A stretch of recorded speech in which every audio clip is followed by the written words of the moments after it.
Hi, this is Brendan Davis from Bedrock Games and the Bedrock blog, and I just want to talk about a couple of things I have up on the blog page. First, I want to mention that I have a review of Miracle Fighters. This is a 1982 sort of martial arts comedy film, and it's the film that the Thousand Faces of Dunja is based on, or is supposed to be a remake of. It's a remake of that and the series of films that followed. So I'm going to be reviewing those films leading up to my review of Thousand Faces of Dunja, and we'll get into that later. But you can check it out on the podcast, and I'll try to link it in this one if I remember. But on the blog page, I put up the Journey to the South book and the War of Swarming Beggars book.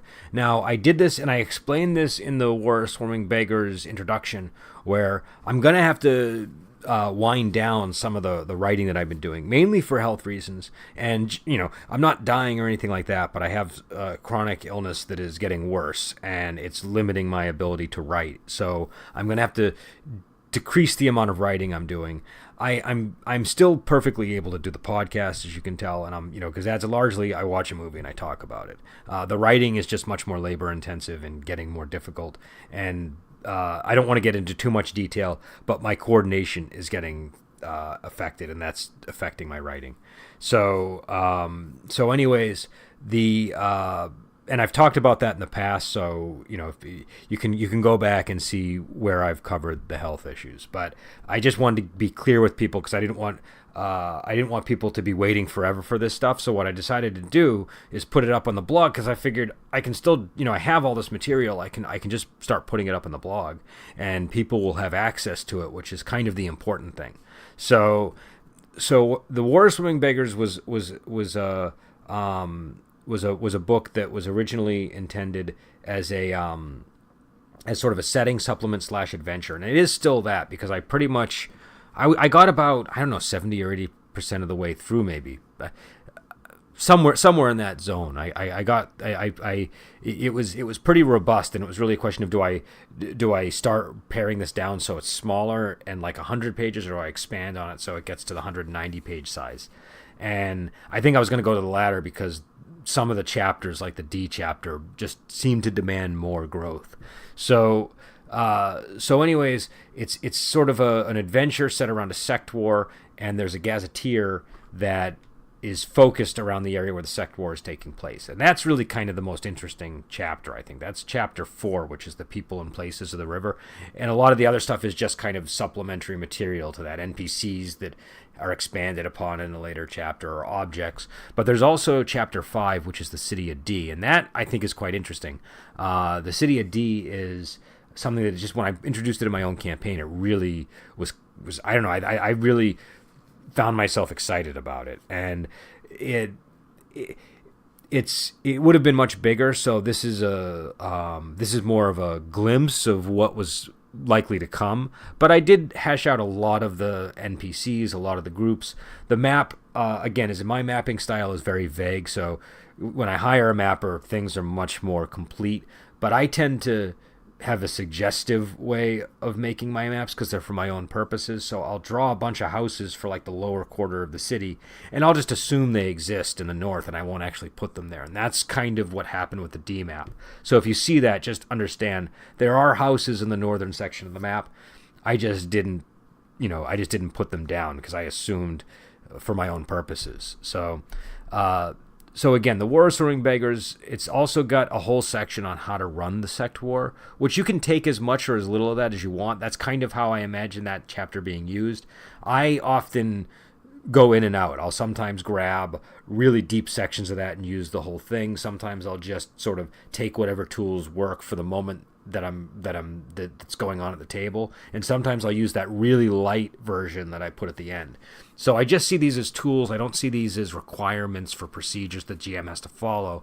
The main point is to really get the GM thinking about how to manage a sect war, and how I manage it might not be how you would do it. In fact, I imagine most people would do things very differently. So I would just say, look at that chapter, take what tools you can. If any seem too ornate, pare them down. If any seem like they need more expansion, expand on them.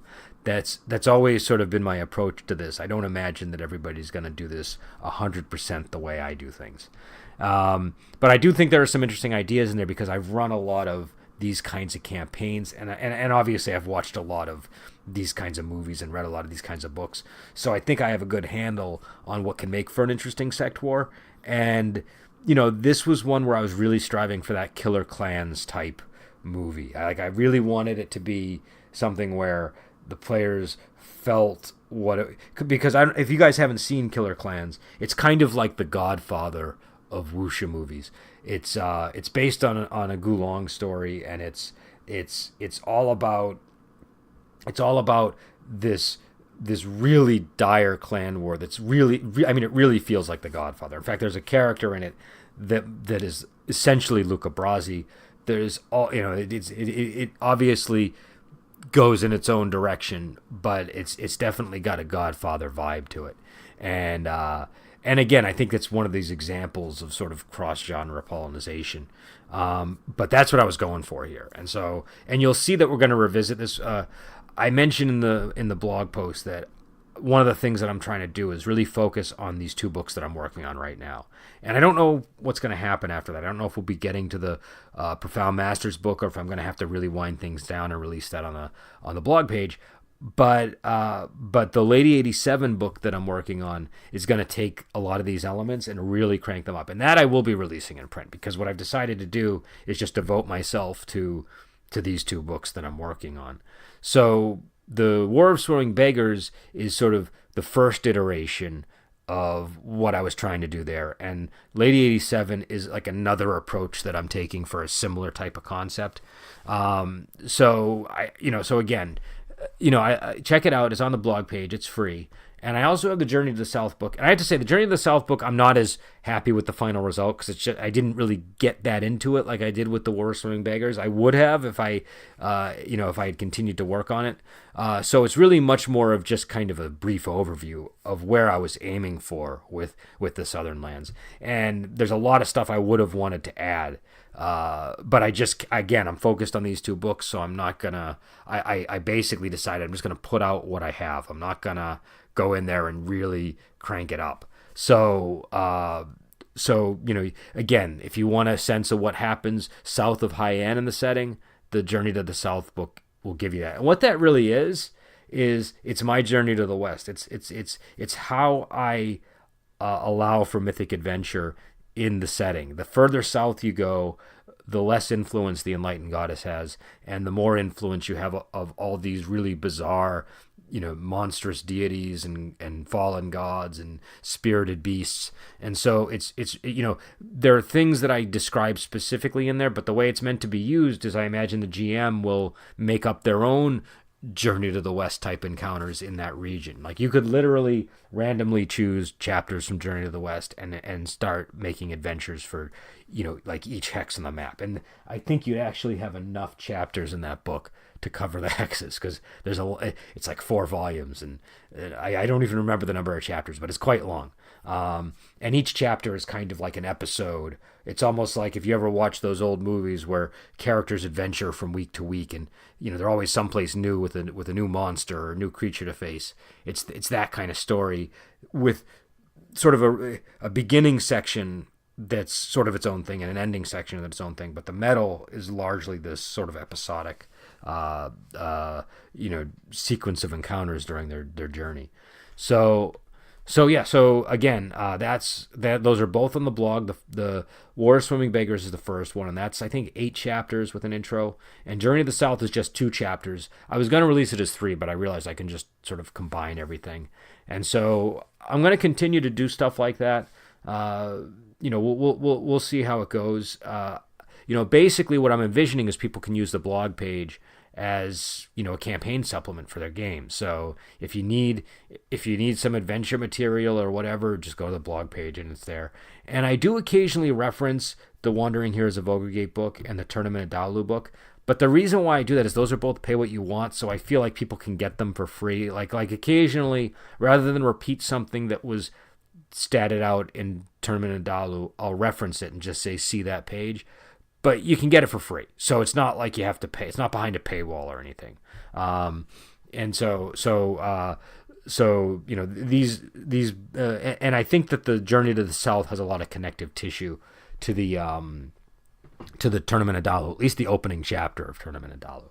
So yeah. So again, that's what's up. And I decided to do this podcast recording because I got a lot of messages from people after I made the War of Swarming Beggars introduction post, and I just wanted to make sure people understood. I'm not dying. I'm not like, I'm not. At least I hope I'm not dying. But I'm just getting to the point where I'm gonna have to sort of switch gears and probably slow things down. I will still be writing. I'm just going to be more selective in what I write, and I'm going to be probably putting up a lot more free content on the blog page, just to because I have a lot of material that isn't going to make it into books, but I can still do something with. And so those won't usually be as extensive as the War of Swarming Beggars or Journey to the South. They'll probably just be individual posts of like tables and things like that. So also this Friday we have another episode of Wuxia Weekend, and that is going to cover the Curse of the Golden Flower. We're doing sort of a 3-part of the Zhang Yimou, sort of martial arts wuxia films that he did. He did A Hero, House of Flying Daggers, and Curse of the Golden Flower. And one of the interesting questions about Curse of the Golden Flower is whether it's actually a wuxia movie or not, because I think by most people's standards, it doesn't qualify. We're going to talk about this on Friday, but I think it's an interesting conversation because I was thinking about this, and I'm sure I'll talk about it on Friday, but I feel like by Zhang Yimou's standards, but compare relative to his other films, it is, but relative to most wuxia films, it is not. It's sort of more in the political intrigue realm. There's some fight scenes in it, but there aren't quite that many, and I don't know, it just doesn't quite feel like a lot of wuxia movie feel. But I think again, this is a very subjective thing. I'm not very hard line about what is wuxia and what it needs to be. I'm very cautious about treating it like it needs to be held in stasis all the time.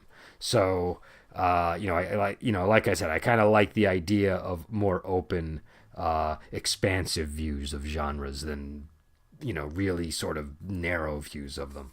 And so, but I think it's an interesting discussion because it's definitely a movie. I think if you recommend it to somebody as a wuxia movie and they see it, they might come back to you and say, I don't think that was a wuxia movie.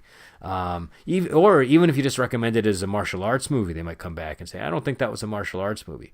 I think that the martial arts in it, though, stand out so much that it's, even though there isn't that much of it, it's worth, if you're just there for the fights, to watch those fight scenes.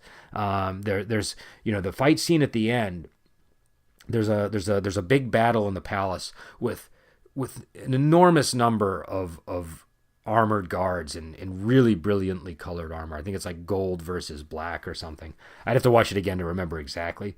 But that gave me that was very inspiring to me for how I envisioned the Emperor in my own setting, having his inner guards work. When I developed the idea of the Yao, I developed it around that image from the Curse of the Golden Flower of this Emperor who has all these, and in the movie he's a king, he's not an emperor, but of this Emperor who has all these, massive numbers of elite guards, and what that could look like if you really visualized it. So again, a lot of people will describe it as gaudy. I kind of like it. I like the way it looks. I think it's the weaker of the 3 films probably. But it's interesting, and it's one that I'm always sort of going back and forth on and changing my opinion about. Again, Wuxia Weekend, I do want to mention, because this has come up in conversation, it's called Wuxia Weekend, but it's really, we cover 80% wuxia. We leave room for ourselves to cover other genres we like, and that will generally include things like modern Hong Kong action films. It'll things like A Better Tomorrow, stuff like that. But also straight kung fu movies, martial arts comedy, and even things like that get into slightly more dramatic territory that are sort of like a moment of romance type films, and hopping vampire movies. I want to, we're going to include stuff like that too, but that'll be like 20% of the content. Most of what we do, if you followed us from the beginning, is wuxia or on the cusp of wuxia and kung fu. We tend to blur that line a little bit because I feel I don't know, it's a fine line at times, and I'd rather just not even quibble over that detail too much of the time, especially when a lot of the kung fu is taken from wuxia source material. So yeah. So anyways, we will be back on, or I will be back on Friday with the rest of the group. And I hope people like this stuff that I put out on the blog.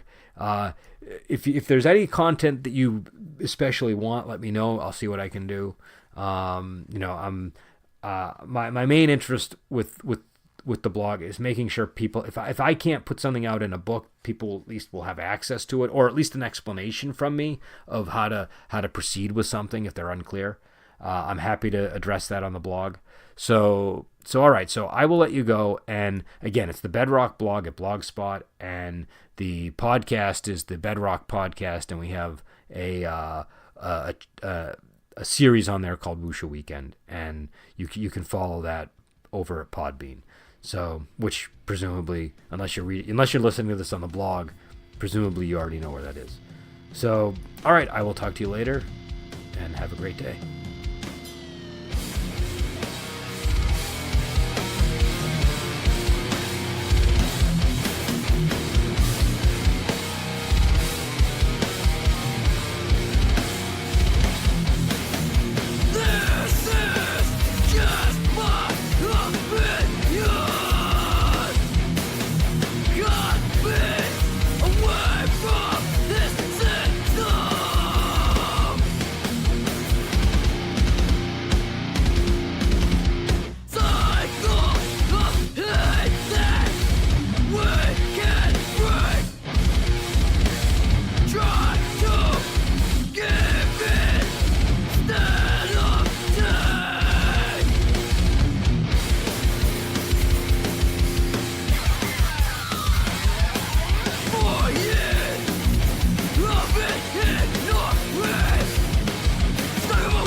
Just my opinion.